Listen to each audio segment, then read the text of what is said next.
The United Arab Emirates has assumed its position as a non-permanent member of the UN Security Council, an achievement that can be attributed to its revamped foreign policy. But what have been the driving forces behind these reforms? Umar Said Gobash, Emirati diplomat and author, explains. The realization that certain Arab populations celebrated the Iraqi invasion of Kuwait underlined for us that perhaps Arab solidarity wasn't as straightforward as making public statements at the Arab League. I see this as one of the early triggers for a greater sense of self-interest, agency, and sovereignty. Whereas we would traditionally define ourselves as parties to the Palestinian, the Arab, and the Muslim causes, we now began to think a little more vocally in opposition to what these affinities seem to demand of us in terms of national sacrifice. People and policymakers began to think in terms of what was good for us at home within our national boundaries. Then the terrible events of September 11th took place. Western states began to demand changes in educational and financial systems of the region. In the Emirates, we began to take steps to align ourselves with the kinds of values we believed represented us best. And quietly, we joined the Allied military action in Afghanistan. We wanted to make clear that we stood against extremism, whether Islamic or other, whether Arab or other. This was followed by the rise of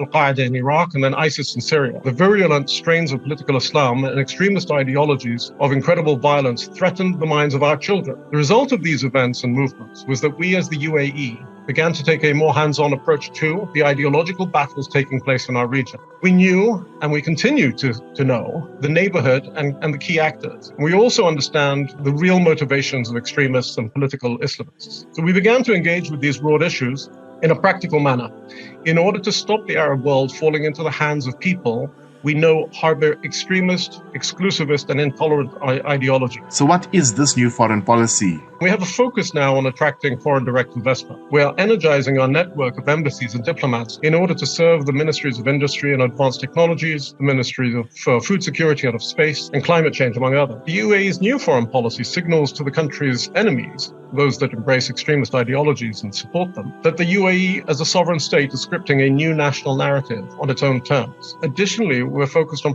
fixing previously strained relations with countries in the wider region by agreeing on common issues and mutual interests, enhancing cooperation in these fields, and holding dialogue on contested issues. How does normalizing relations with Israel tie into the UAE's regional role? It signaled a number of key points. Number one, we are a sovereign nation and we have full agency. We decide what is in our interest and will act on that. Secondly, we believe in communication, not stonewalling. Refusing to speak to those we disagree with has led to suboptimal outcomes for ourselves and for much of the Arab world. Thirdly, we are able to segregate files in our dealings with other countries. Yes, we disagree on the Palestinian issue, but yes, we can also work together in the economic and technological fields. In fact, working together allows us to understand each other better. Fourthly, we are pragmatic, and our primary duty is internal to the UAE. We will work with anyone if it helps us consolidate our progress as a nation, socially, culturally, economically, and politically. We've moved over the course of the last decade or so to a foreign policy that is oriented towards deeper multilateral engagement, as well as aligning our resources with a national agenda of economic growth and increased economic complexity and resilience. The UAE's route back to the UN Security Council has been years in the making. This UN seat is typically reserved for Arab nations. Yaqut Tobias for CRI Radio News.